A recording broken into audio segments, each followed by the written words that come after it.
Have you ever felt that something was missing from your life? Once upon a time, you were happy, excited, had a style, had a purpose. Where did it go?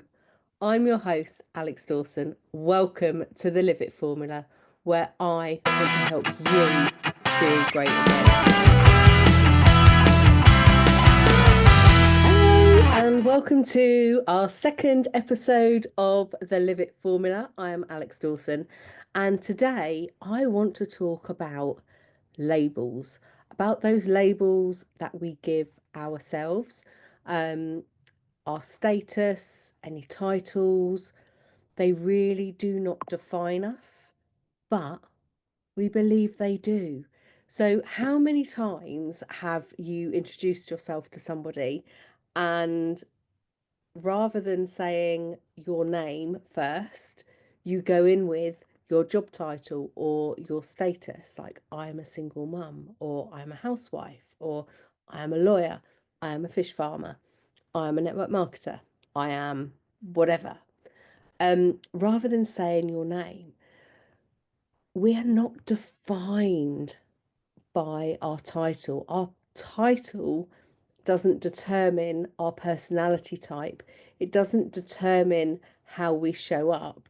Generally, it determines how we get paid or not get paid, depending on what your role is. But I think we get so caught up in this, especially if we were like myself, and I talk to you from experience. So I had a huge 21-year career with a large blue chip corporate company, and I lost my job overnight. If you listen to the first episode, you'll pretty much get my life story. Um, and I was lost. I was so lost. I had no me. Like my whole me had been taken away from me. Like the thing that I'd worked for daily for the last 21 years, my job title, my purpose, my friends, my income had all been taken away from me overnight. And similarly, when we have children, we become a mum. We become known as, you know, for me, Jake's mum. Um, it's like, hello, I'm Alex, I have a name, I have a personality, all these things. And even with, and I know there are people listening to me, wherever you're listening to me, if you're in the car, washing up, walking the dog, just relaxing on the sofa, I can see you nodding your head going, yes, that is me, because we all feel like that. Now, we're all of an age. If you're listening to this podcast, pretty much you're around my age-ish. Um, you've lived a few years, you've got some experience, so you know the type of person that you are. You know your likes, you know your dislikes. And when we're trying to ascertain our personality types, it's very similar to the food that we eat. We know the foods we like, we know the foods we don't like, we know the drinks we like, we know the drinks we don't like. We know, like, our senses, we know the smells we like, we know the smells that absolutely repulse us. But when it comes to ourselves and human emotion and other people, we care far too much about status, about what other people think of us, and how we might come across. So at the end of this podcast, I've got 5 top questions that you can ask yourself, which will help you dig a little bit deeper to find out about yourself and just give yourself a bit of self-belief. Um, and it's very, like I've been doing a lot of work with human design in terms of, I used to read my horoscopes years ago. I might read the odd one now and again, but not as religiously, okay, as I used to in my younger days.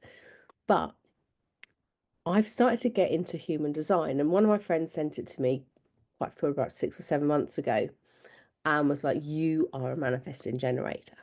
And I'm like, I'm not going to be labeled by something. I've literally spent the last 16 years unlabeling myself and teaching other people how to do the same. Um, so I'm not going to label myself. However, I had a little read into it, and it's very interesting how it works. I'm not going to pretend to be an expert because I'm absolutely not. But you've got different, depending on where the moon and the stars and all that were when you were born and the time, your time of birth. Um, it's not really deemed as scientific, but there's a bit of quantum physics, and some other bits and pieces involved in it. But I am a manifesting generator. And when you read through those things, all the traits that a manifesting generator has are the traits that I have. So I became quite interested. And before that, I was kind of thinking, oh, do you know what? I might be a bit ADHD. Now, I think the whole world has a bit ADHD. Um, However, I was like, well, I think maybe I'm a little bit ADHD. And lots of people that I know have recently gone through diagnosis. And I'm like, well, is it? And I know, there are different levels, different spectrums, but do we need to label ourselves with these things? Do we need to label ourselves as I've got ADHD, or I'm I've got a hernia, or whatever, or I'm a single parent, whatever. We don't need to label ourselves like that because it doesn't define who we are as a person. It may give us, a different outlook, but we don't want people to feel sorry for us. We don't want people to treat us any different. We are the same person, irrespective of our situation, our disease, any diagnosis, any status. Um, I'm a married woman. I'm no different married than I was when I was on my own, in terms of my personality. I just have to make both sides of the bed. Anyone that knows my husband knows he just makes his side. Brilliant. Anyway, I digress. Um, so it's not about that. It's getting to know ourselves, understanding ourselves, and really finding a way of living um, that enhances how we actually are and what we actually want out of life. If you're a positive person, so I like to think of myself as a positive person, I like to hang around with positive people. Um, I am a big, big dreamer. I have massive dreams and vision for my life, and I love to have conversations with other people that also have big dreams, big goals, big visions for their lives. It lifts me up. I don't want to be surrounded by people who are constantly moaning, um, putting other people down, gossiping, complaining all the time. I mean, yes, you're going to have people who everyone has a bad day. And I am the first person that will be there with my arms wide open. Let me give you a hug. Come round, have a cup of tea. Let's go for a walk. Let's chat it through. But when you hear the same thing over and over and over again from that same person, and they're making no effort whatsoever to change that situation, they're never going to get out of that situation. They're not people I want to be around. So I choose not to be around them because they don't lift me up, they just bring me down. So we know, we know the people that attract us, we know the things that we like doing.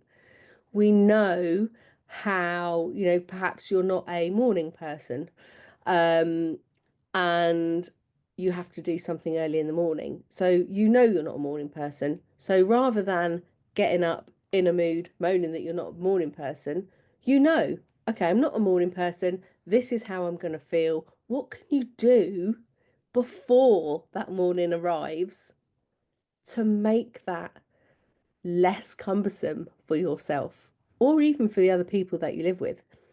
And that's what I'm talking about.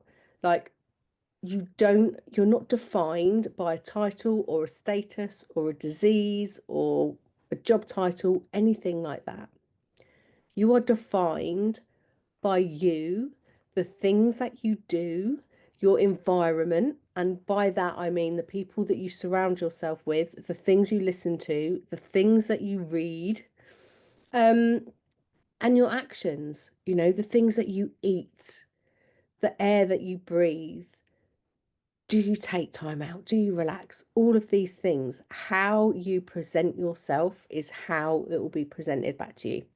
So I just want to give you, I've got a few questions that I wrote down.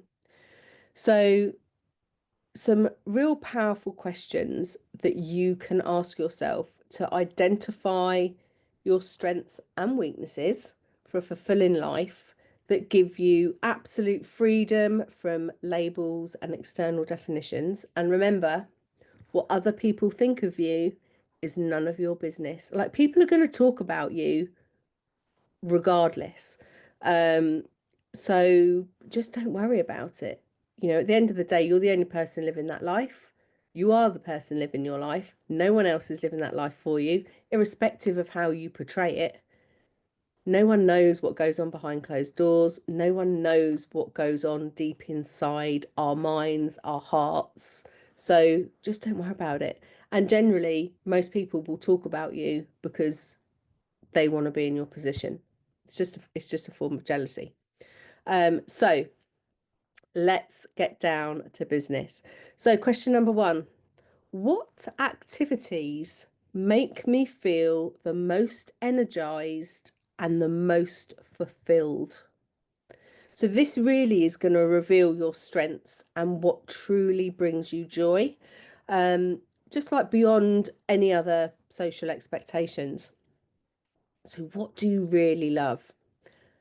Number 2, when do I feel most confident and in flow?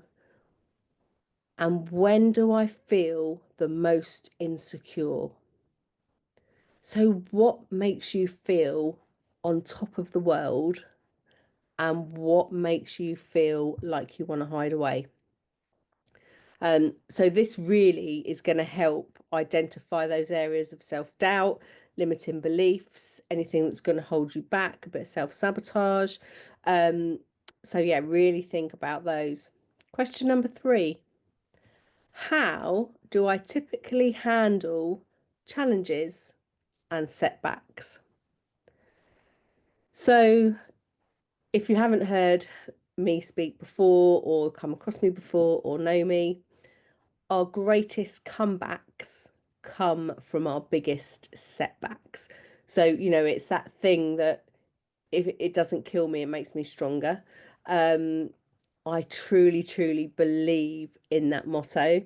So definitely think about, think about those things. Like, our strengths are found in the resilience, in the problem solving, in emotional intelligence, but weaknesses emerge when we avoid it, when we have fear, or we don't trust ourselves. Like, whatever situation you're in, like, your gut will tell you whether it is good or bad. Like, gut instinct is the best answer for anything. Like, you will feel it in your gut, whether it's exciting, whether it's fear.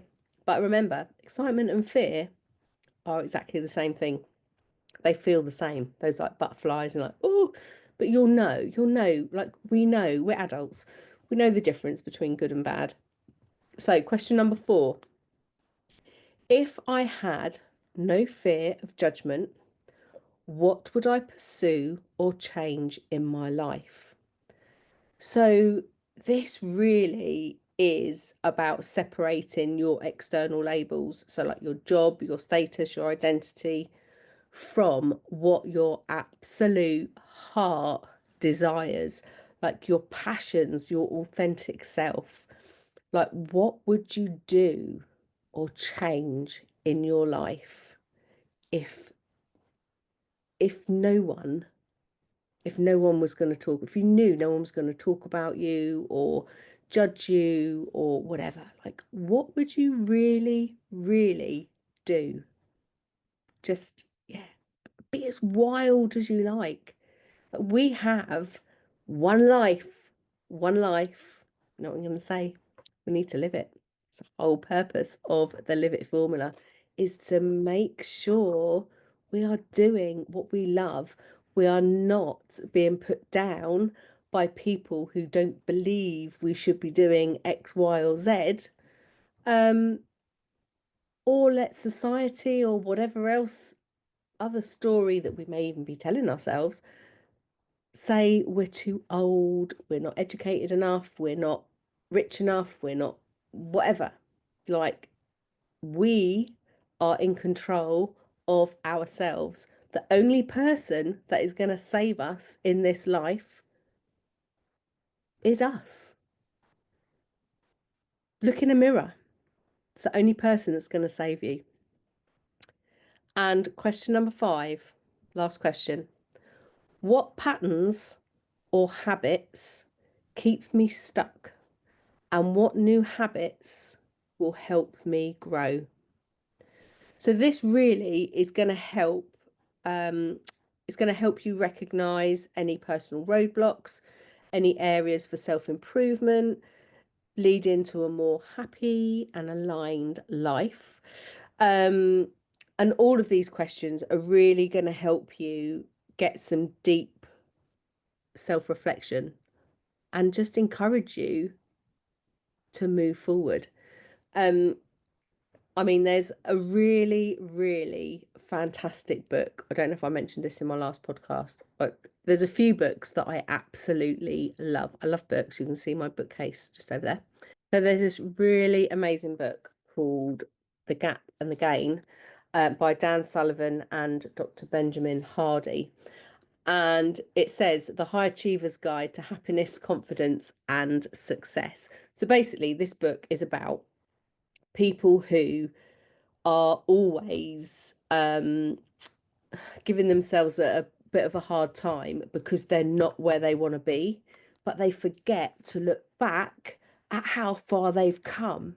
Like, where were you in the beginning? Like, and you're on that journey. Like, we live in a world where we're here and we want to get here and we want to do it in like 0 to 3 seconds. We can't. Like, life isn't linear. It's a journey. It's got dips and whatever. Peaks and Valleys, another great book. There's so many great books I can share with you, and I'm sure over the next future episodes I will share them with you. So please do let me know how you get on with those questions. Have you had any light bulb moments, any ahas? Yeah, and if you are going to change something, what are you going to change? And if you need to talk through anything, I'm here. I'm all ears, arms open, just give you a hug, have a cup of tea, be it virtual or in person, and a nice walk. Take care until next time.